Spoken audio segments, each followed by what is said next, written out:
Thanks for listening to the Scottish Housing Podcast. You can find out more about the presenters by going to scottishhousingpod.com, and you can also follow us on social media. We are on Instagram, Twitter, TikTok and Facebook.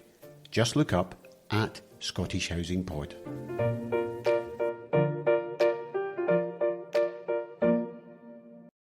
I am joined now by Paul McDermott. Paul owns his own property factoring business, because we're going to be talking about factoring, and he's also on the board of the Property Managers Association. So I'm going to tell you a tale, Paul, of my first insight into property factoring. And so that's why I need you to explain what a property factor is. So I started work. I'd only ever lived in a house. I'd never lived in a flat. And I started work in Edinburgh 30 odd years ago. And a guy walks in and says, "Brian, I've just bought," and he told me, "Do you know, and the factor's so-and-so." And you know, I was telling people that I work with about who the factor was. And they all said they'd never heard, "What's a factor?" They're all asking me, "How ridiculous." And then he walks out of the room. And the first thing that went through my head was, yeah, what is a factor? So there are chunks of the country who've never had one. There are chunks of the country who they arrive into a block of communal properties and they suddenly find they've got a factor and they don't know what it is. So explain, first of all, what a factor is. Oh, certainly, Brian. Thanks for having me on. That's how I got into it, actually, because I bought a flat, about 30 years ago myself, and I got this bill in from a factor, and I didn't know what a factor was.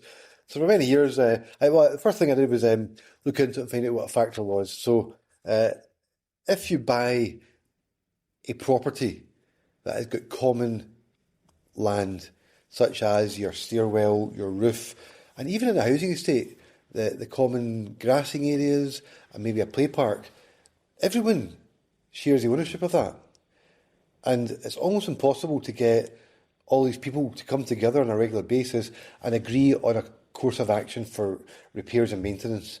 So in Scotland, we have factors who evolved really through common ownership in the tenements of Glasgow, more specifically, because there were multiple owners and there was common parts of ownership. And a factor basically collects your money and spends it as wisely as they can. They should be spending it wisely, and they should be getting best value through competitive tendering.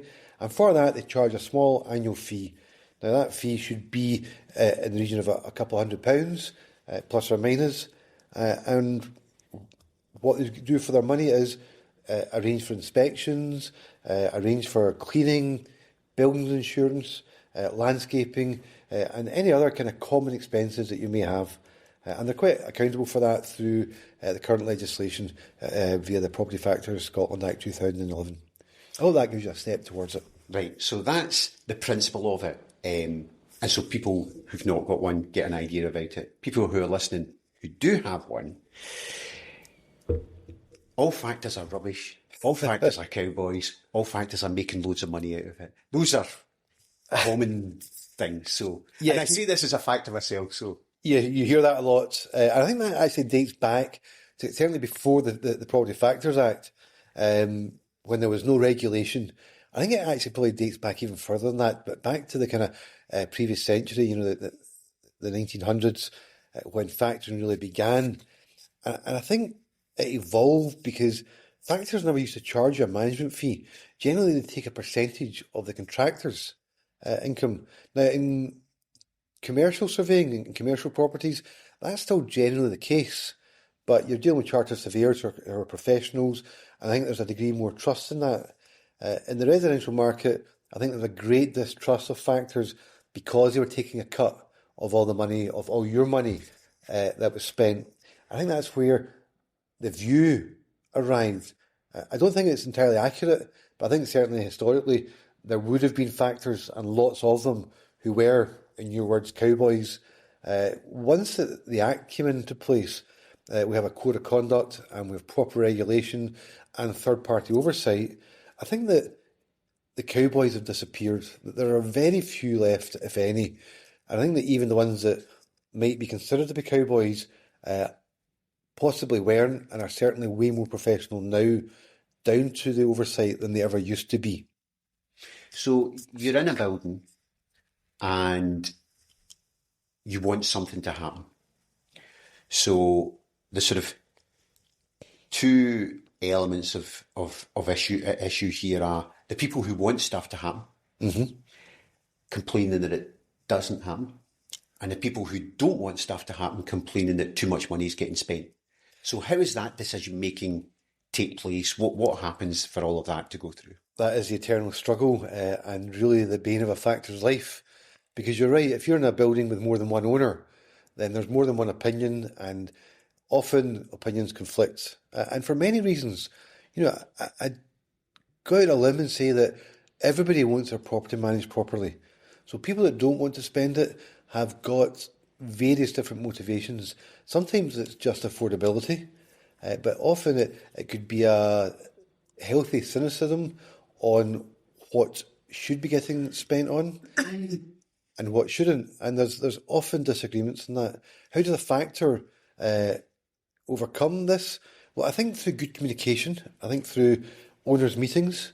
And ultimately, if things are required, there are powers within the title and the Factors Act to enable factors to impose these decisions, either directly with powers within titles or indirectly through engagement with the local council. So that there are ways of resolution, but I could literally spend a week talking about it and not cover half of the topic. Well, on that principle, so just to cover off some of the sort of obligations and challenges, so I'll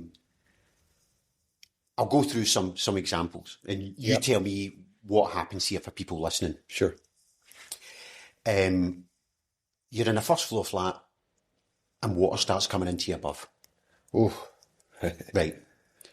And increasingly, I find people, the first thing they do is phone the factor.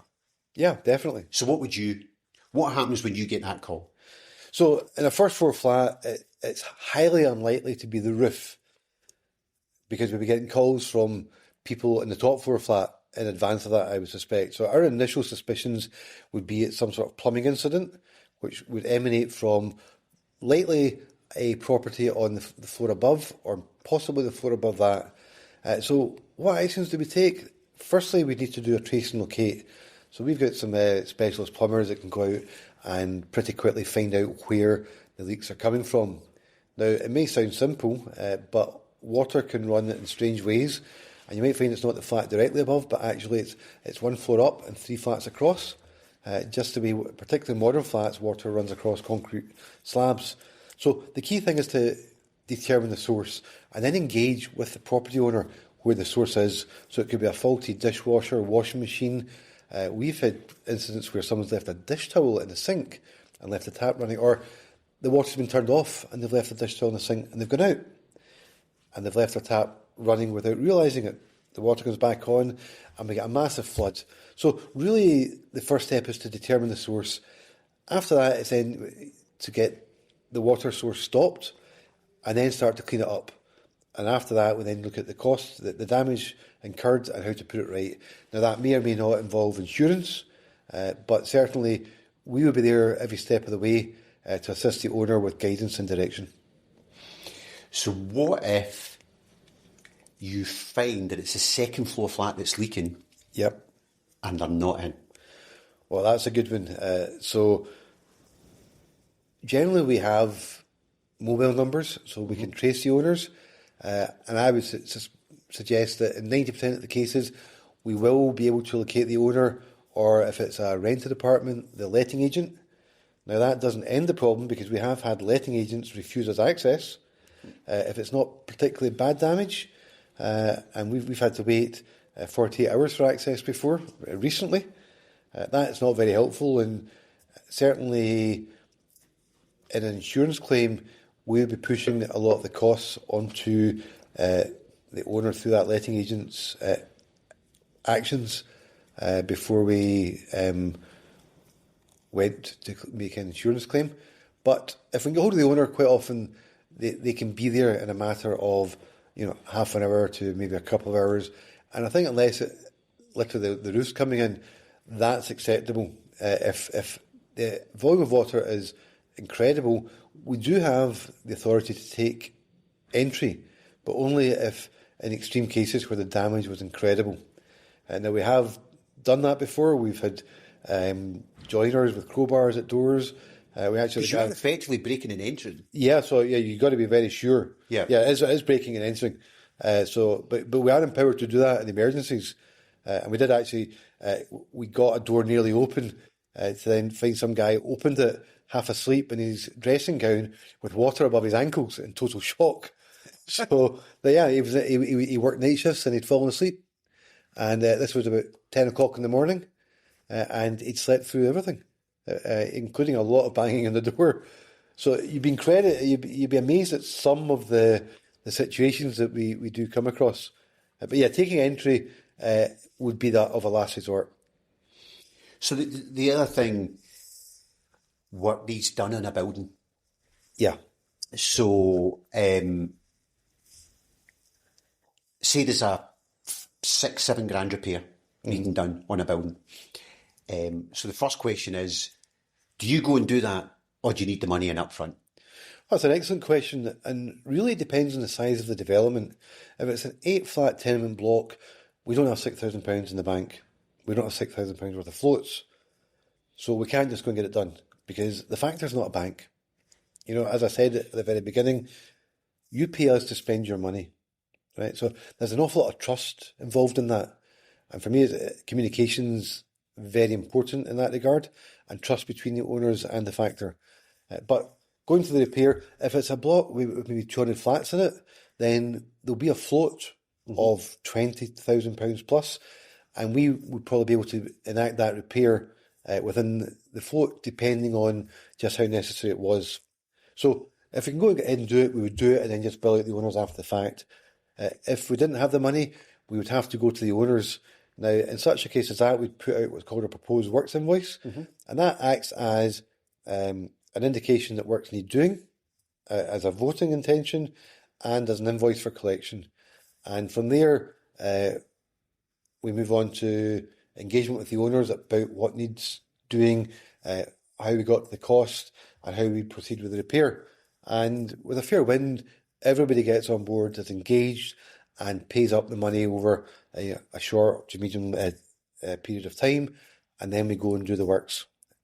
But sometimes we don't get enough owners, and that's when you'd probably have to go to your local council for a missing share, or go to the other owners to cover the missing share.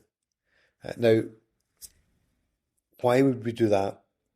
The works need doing, and you've maybe got one owner that won't pay, or can't pay, or hasn't engaged. Now, we can sue that owner for the money, but not until the works are done. You cannot take someone to court without a crystallised liability. So we can't sue somebody for a 1/8 share of £6,000 before we've spent the money and done the job. At this point, it's just a proposed work. Once it's an actual work with an invoice in, we can then raise a court action against them. And that is why owners would maybe chip in for that share, because they know they'll get their money back. And that money's protected because we'd put a charge on the missing share owner's property, and they wouldn't be able to sell their property without that being flagged up to any prospective buyer. So that really is a simplified version of the process, but it is quite complex. So I was on someone else's podcast, Scottish Property Podcast, and just before we got going, I didn't realise they were recording at this point. I don't have an issue that they did this. Yeah. They were just asking how my day was, and I'd had a day where we were trying to chase someone for money. Yeah. And I had a bit of a rant about how difficult it can be at times in Scotland to get money off people. They then stuck that clip on TikTok and subsequently had 1.2 million views. Oh my God. Now, TikTok's aimed at young people, so I don't imagine there's 1.2 million young people in Scotland desperate to know how difficult it is for a factor to get money. Particularly from you, Brian. It's all me. It's all me continually reinforcing to myself how much of a bad mood I was. I'm guessing it must have been a comedy sketch.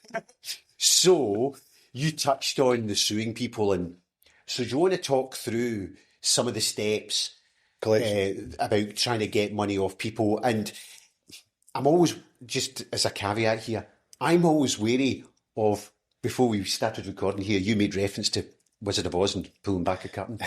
I'm always wary of publicising sometimes how easy it is for people to ignore requests for debt. All right, yeah. Well, I don't think the majority of people who'd be listening to this are people who are trying to get out of paying factors fees. So be as open as possible about the positive routes and the challenges of, because this is one of the things that I find people have a real difficulty with where you've taken, because you're invariably, the people who are desperately wanting the extra missing shares to come in Yeah. are people who pay their bills. Yeah. So they don't live in that world of the people who, my guess is the people who don't pay your bills Yeah. don't pay other bills. But yeah. They live in a world of not paying bills. So they are slightly more comfortable than you and I would be on not paying bills. So do you want to talk through all the things that a factor can do, all the good things you can do and all the challenges you've got of Yes. getting it in? So just to touch briefly, yeah, I think that there is a very small percentage of the population who are very adept at not paying bills, and probably I think the right phrase to use is game the system. Now, in many walks of life, that can be successful because, you know, a private enterprise will write off a lot of debt if it's very challenging to collect. The difference in the factoring world is that you can delay and postpone payment, but ultimately, as I talked earlier, we can put a charge on your property. So one day we'll get it. So you can't ever avoid it. You can't negotiate with a factor for a discount because it's not our money. It's the neighbour's money. It's all the homeowners in the development. So you will always eventually have to pay. The longest we've waited ever was about 7 years, and it was a 5-figure sum. But we got it in the end. So we will always get the money, is what I would say. But yeah, there are ways for people to postpone that for quite a period of time. In the normal world, if people are late in their bill, they'll attract a late payment charge immediately. Now, if you've always paid your bills on time and it was an oversight, and you contact our credit team and it's your first offence, you'll almost certainly get credit for that. Mm-hmm. You know, they're more of a deterrent than they are a kind of profit centre. And it's to deter people, because if people don't pay their bills on time, it can affect the services. So that's really the first hurdle. You'll get a late payment fee, and in the industry it's generally between about £25 and £40 plus VAT. So that's your first punishment if you're late. But again, I would expect most factors, if not all the factors, to credit your first offence, because again we're doing it to try and get the money in time. If it escalates beyond that, then you will incur further fees. Now, the factor has to take time out of their core duties and their daily duties to chase debt. So they are justified in charging these amounts, and they are legally allowed to. And they're not large sums, but you know it's half an hour to an hour of labour. And you know, when you look at the cost per hour of somebody, the overhead with their desk, their office, their IT, there's very little margin in that. But that's where it starts. You then move on to things like your first and final reminder. Get notice of intended action through to letters before action from a solicitor, and there's many, many steps before you actually would end up in court. And as I said earlier, we did talk about suing people. It's not a route we take lightly. We really try hard to engage with our clients, and I find in 90% of the situations, engagement creates solution. People lose their jobs, and they'll phone us up and say, "Look, I've just lost my job," and we'll try and get them through it. When we say, "Well, let's discount what you're paying for 3 months, and let's see if you can get a new job," and you can then pay it back then, and it allows us just to kind of manage our cash flow a little bit. And invariably, people will find new work, and that then allows them to have a slightly reduced liability that they can get into repaying. If you hammer them day one, a lot of people will hide, and as you hide, the debt then grows monthly, and it can very quickly get out of control and become unmanageable. So engagement is really, really important. And our business it's collection. It's easy to phone up a plumber or to get prices from 3 joiners for work, but only if you've got the money. So collection is very important, and how you do it affects your relationship with your clients. It's a massive impact on people's lives because, as I said, you will have to pay the money at some point. So talk is good. It's good to talk, was the advert, and be engaged. Yeah, I mean, I always think factoring's a really odd thing.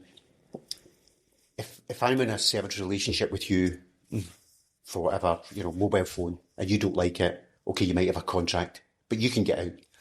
And as the contract provider, if you're not paying my bill, I can terminate it.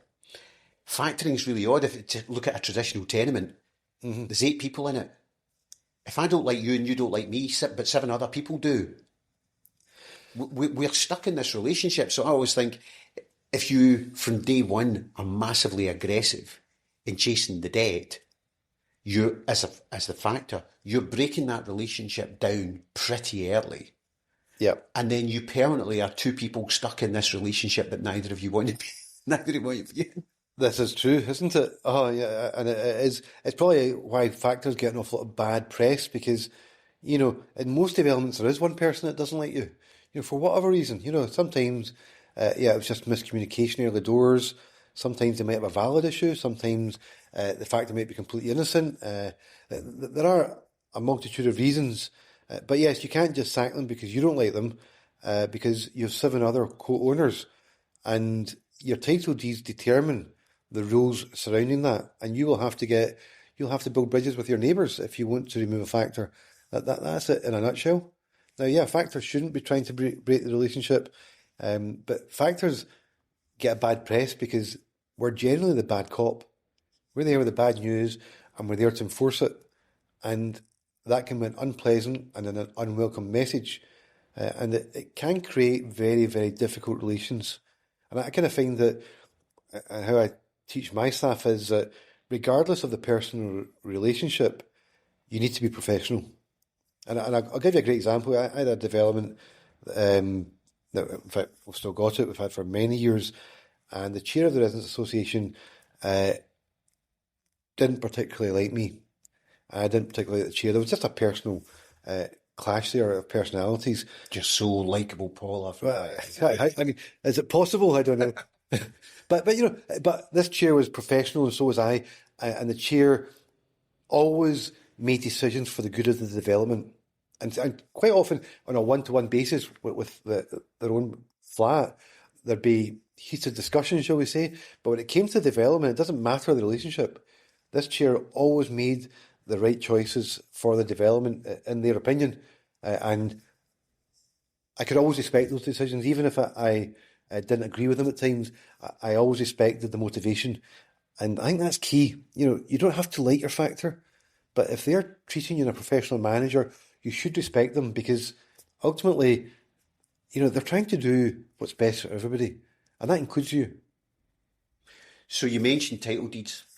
Yeah. And that's another thing I was going to get on to. So why are title deeds so important in all these communal developments? We will regularly, and you hear people bemoaning about the fact that just keeps going on about the title deeds. So why? Well, they're the rules.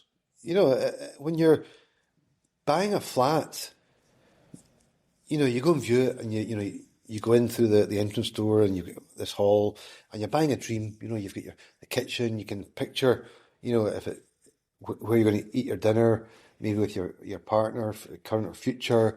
Maybe you want to raise a family, and there's a spare bedroom. It's a very emotional acquisition, and it's your dream. But you don't actually, and most people don't really look at the common areas and the roof and the bin store and the garden out the back, and think, oh, that needs to be maintained, and that's a cost. So the factor does all that on behalf of all the owners.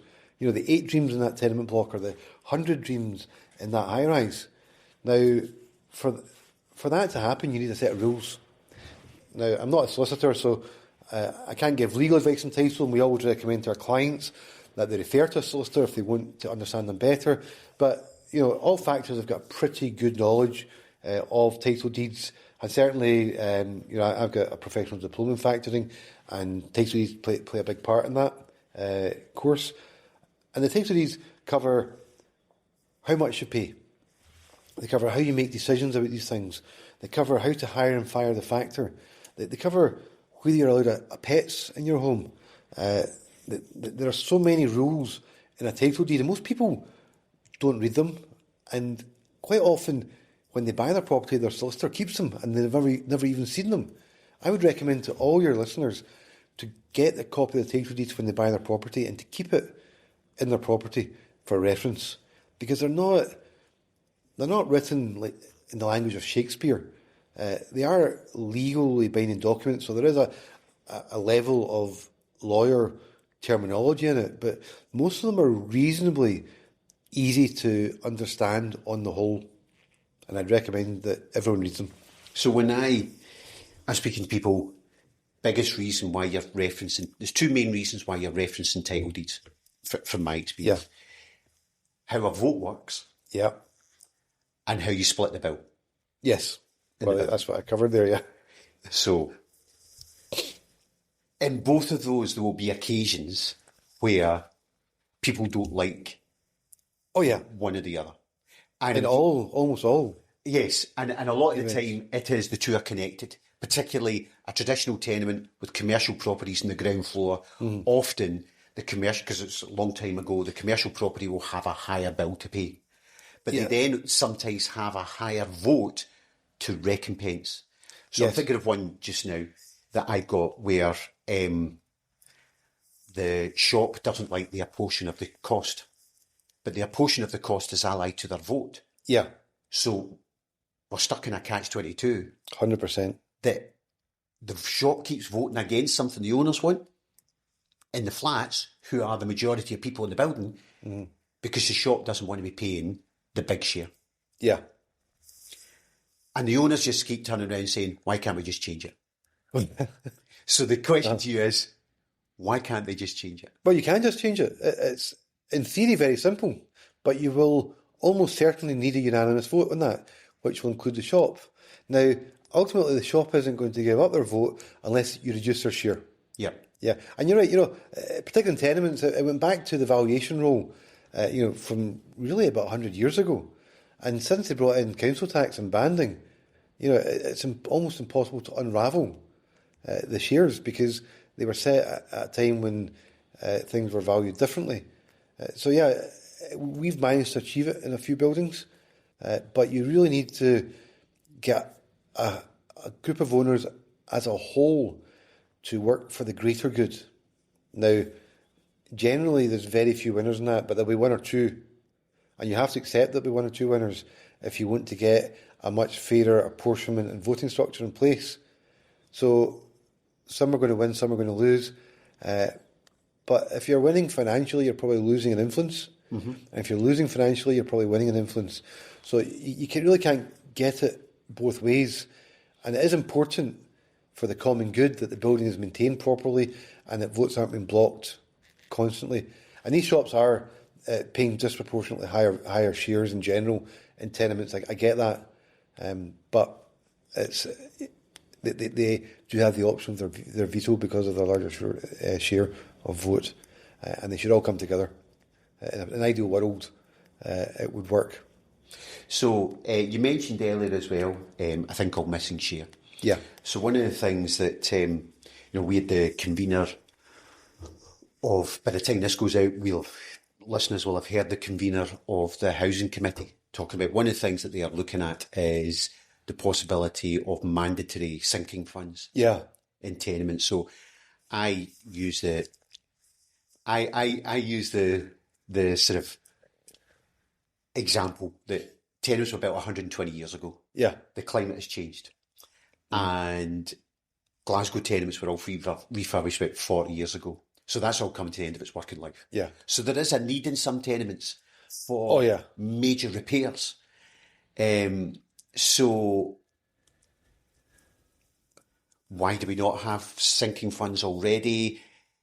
Are grants 10 a penny that you can get grants to do for these major repairs? How easy is it to get missing share? How do you deal with the fact that there's so many, if you look at a traditional tenement in Glasgow or Edinburgh, I think the statistic I love to throw out, it was Heritage Scotland did a review of pre-1919 housing stock in Scotland and estimated that 75% were in critical need of repair.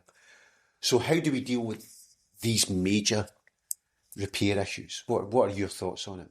Well, there's a massive rebalancing going on in the housing stock right now.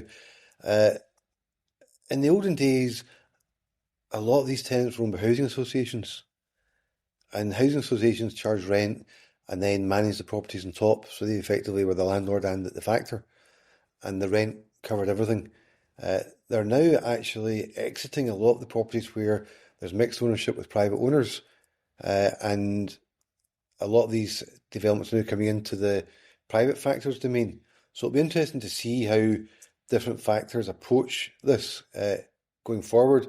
But certainly the legislation is proposing, I mean, it looks almost certain that the sinking funds are coming in, is a good start, because, you know, these major works have major expense, and that you can't just put them out at the end of a quarter. You know, oh, can we get extra £2,000 or £3,000? Because people don't have that level of money to hand. So a sinking fund allows people to save up over a period of time towards these major works. So it's a really positive piece of legislation in that regard. Hopefully, once we see the detail, it will be as it will work as well as we hope it will work. In terms of grants, there are loads of grants available, but like all government budgets right now, that they're stretched and they are hard to come by because there's a lot of competition for them.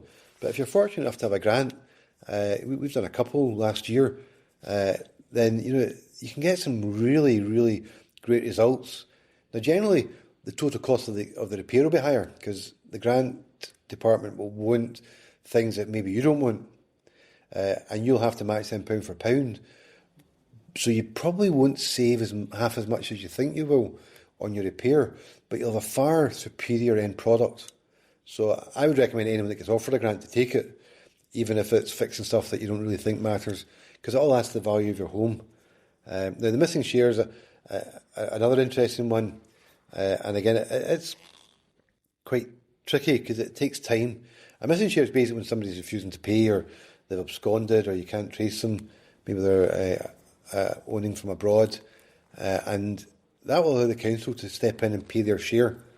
Now, that helps get these works over the line, but there are strings that come attached with a missing share, such as notices on your title that the development has had a missing share, and that could have an impact on the future value of your development.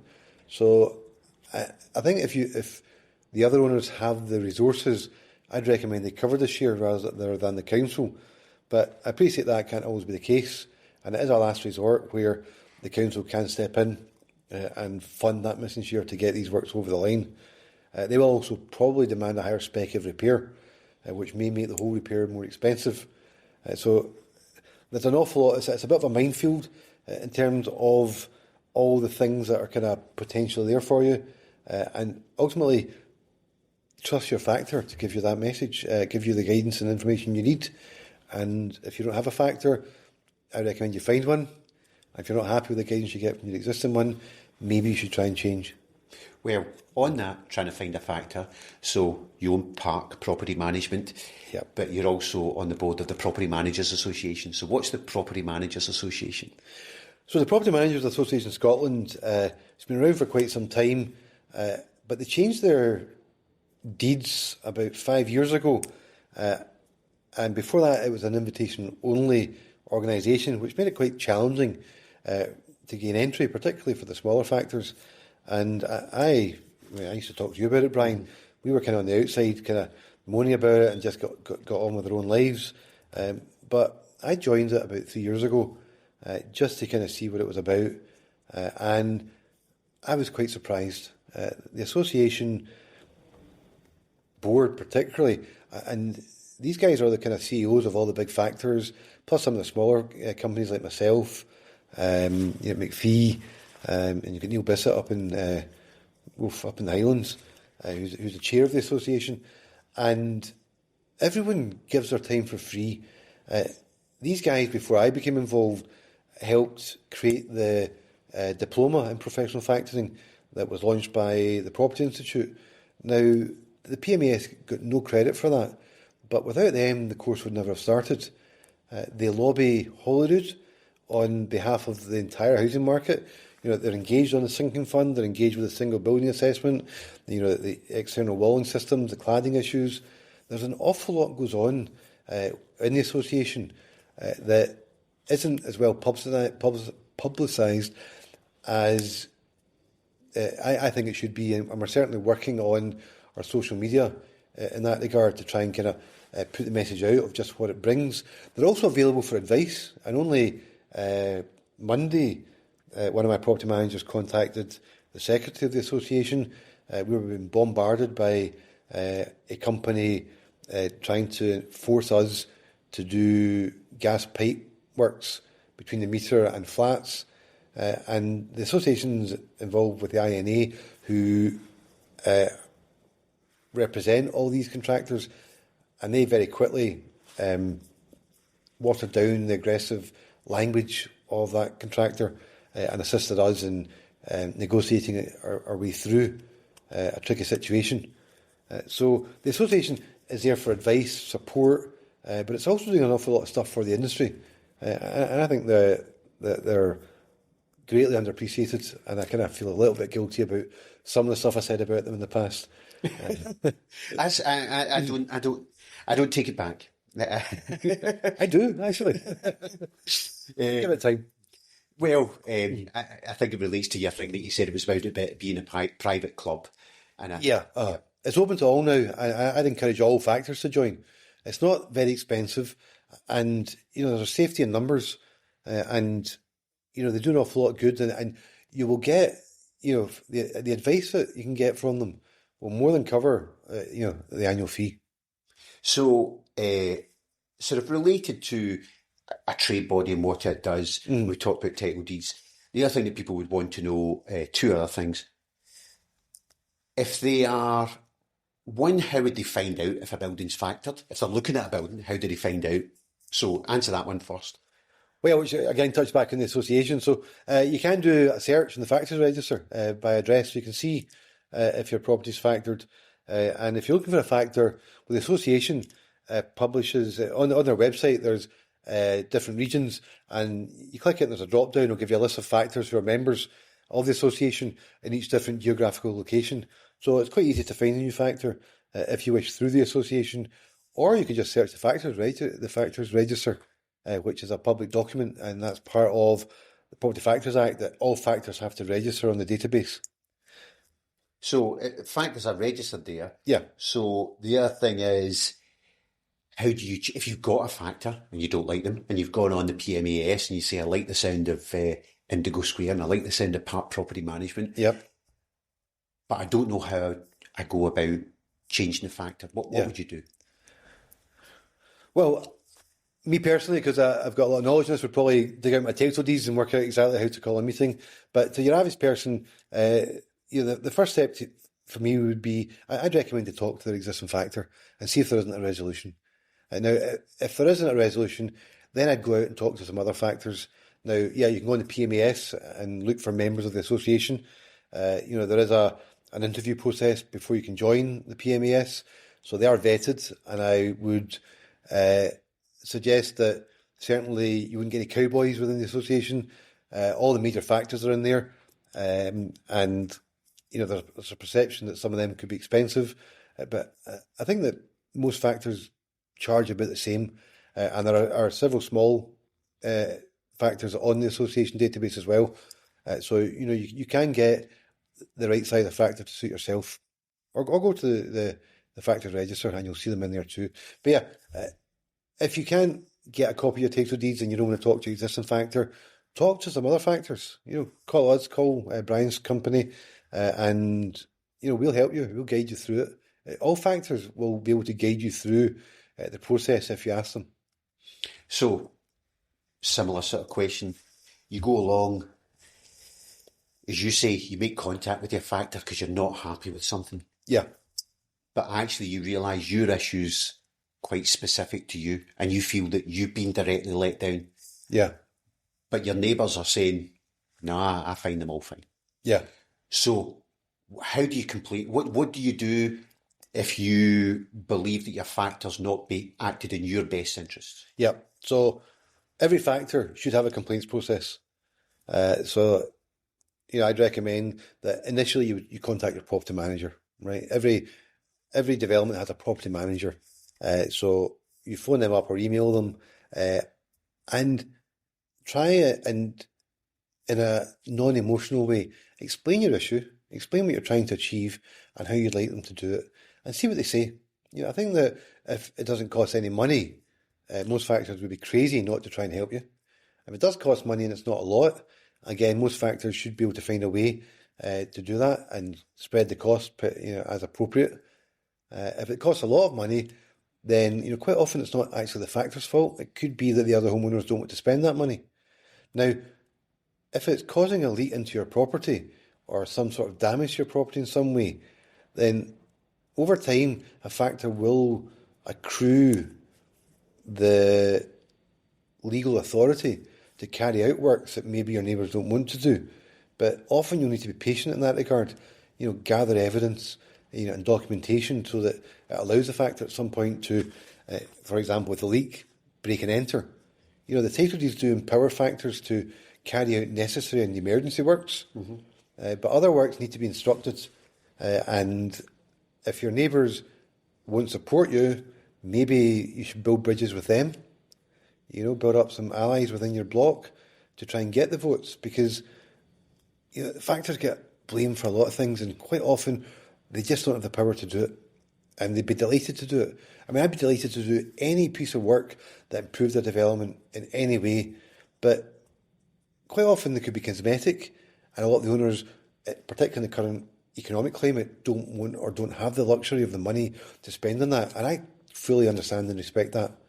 But if you want that done, it's not at our doorstep. It's really, you need to kind of get some allies in the ownership and try and get enough co-owners over the line in support of that, of such a repair or maintenance issue. So one of the things that gets mentioned a lot that I find, and you've touched on it a lot here, is the misunderstanding of people. I will often say to people, the issue's not us, the issue's your neighbours. Well, in that's harsh, Brian.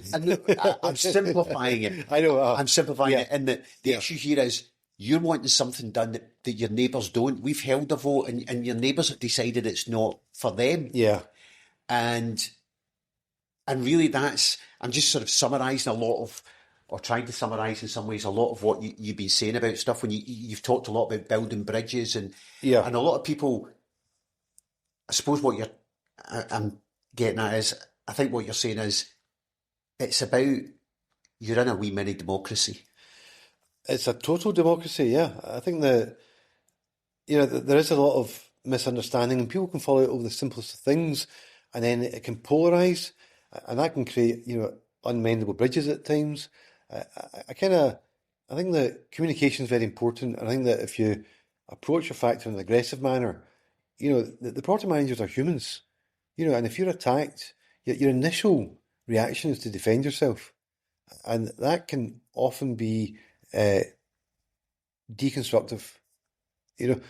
Good, respectful communication, I think, is the key to it, and that doesn't just involve communication between a single owner and the factor, it's between owners as well. There's an awful lot of neighbour disputes that come down to, it started with an argument, possibly in the small hours of the morning, and it's just mushroomed from there.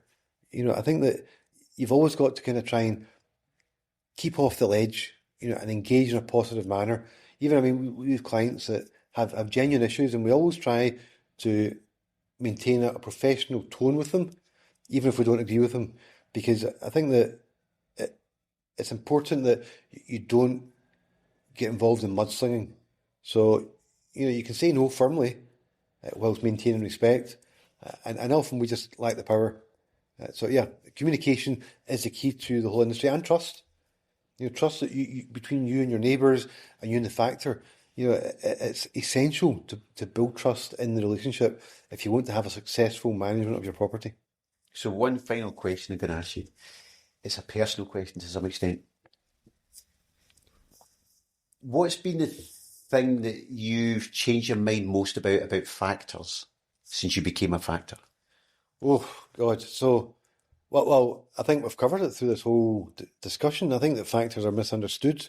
And some of the ones I thought were awful actually weren't as bad as I thought they were. But a lot of them just didn't communicate very well. I kind of built my company in the back of communication because I managed to detach my emotion from a lot of those past relationships and look at them and think, I think I did it because I was trying to start the business. Why did I not like them? And a lot of it was just, poor response times or poor responses and disengagement. And it was really communication. And that's when I looked at them. They weren't that much dearer than ones you liked. And they weren't that much worse than ones you liked. I think all factors get a bad rap because of that. Most factors, I don't think any factor gets out of bed in the morning and thinks, I'm going to go in and upset my customers. Because it's very stressful in the office when you get an upset customer coming in. We go in and try and do our best for every single client. I've got clients that I've had extensive disagreements with, but in a moment when they've got an emergency, I'll always say, "No, wait a minute. I don't care who it is. We need to treat this professionally and react. This person's in need right now." And I think all factors are like that deep down. I think there's a lot of misunderstanding, and a lot of it really breaks down to pure communication, on both sides at times. And I think what adds to that poor communication and perception is that thing of a bill lands on someone's doorstep once a quarter for 200, 250, 300 quid. And the perception is that's all going to the factor. Oh, yeah. As opposed to 40, 50 quid's going to the factor. Aye. Oh, I pay you £100 a month. Yeah. Factor doesn't get £100 a month. The factor gets, maybe a tenner a month, maybe 20 if you're really lucky. And that is the problem. Most of the money goes on your property. So really the only question is, are they doing it well? Are the prices competitive?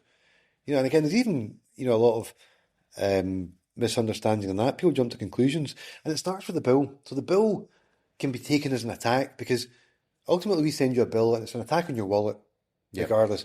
Now, what do people do when they're attacked? They defend. And when people defend, quite often they meet fire with fire, so they come back with counter-aggression. So suddenly that bill's attacked your wallet, you then attack the property manager is trying to defend themselves, and before you know it, out of something that can be solved calmly over a cup of tea has turned into an irrecoverable situation where you're shopping around for new factors. Communication on both sides is very important. And you can't always meet, and sometimes, the right thing to do is get a new factor. Even if you're one of my clients, I hate to think that, people would want to leave my business, but, sometimes, they do need a new factor. Okay. Even your clients, Brian. None of the all. No, I know. but I'd always try and explain why, that they're not necessarily going to get any better by moving, and actually just, working it out, for me, is always the best solution. But you're right. Sometimes there comes a point where there's too much history. Yeah. There's too much legacy. When the trust goes, it's difficult. Yeah. And that is a problem. Yeah. And even, if you're doing a great job and you're actually sympathetic understanding to the client's needs, there's just an irrevocable breakdown in trust. And if there's enough homeowners that feel that way, that, they could do it anyway, as well, enabling it and getting on with your life and wishing them well. Maybe they'll come back. Well, with that, Paul from Part Property Management, I'll say thanks very much. Well, thank you very much. Thanks for listening to the Scottish Housing Podcast with Stephen Purcell and me, Brian Gilmore. To ensure you don't miss an episode, please follow us and subscribe wherever you pick up your podcasts. To find out more about the presenters, go to scottishhousingpod.com, and to get all the latest information about forthcoming guests and new episodes, follow us on social media at Scottish Housing Pod.